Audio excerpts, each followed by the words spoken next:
वो जिन्नुरैन कि जिसकी शहादत ने इस्लाम की तारीख को गम और शोक के अंदर डबो दिया। वो जिन्नुरैन जिसने अपने सरमाए को अल्लाह के दीन की सरबुलंदी के लिए लगा दिया।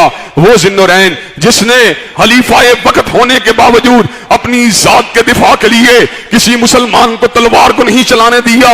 वो जिन्नुरैन जिसके अकद के अंदर नबी की 2 बेटियां आई। वो जिन्नुरैन जिसके बारे में सैयदना अली अल मुर्तदा ने ऐलान फरमा दिया, कद निलता मिन सिरही मालम यनाला, कि उस्मान तेरा नबी के साथ दोहरा रिश्ता है और किसी साहबी के नसीबे के अंदर यह रुतबा बुलंद नहीं आया। वो जिन्नुरैन जिसने इमाम मजलूम की हैसियत से आखिरी वक्त भी अपनी आंखों को कुरान के औराक और मुसहफ के ऊपर जमा दिया।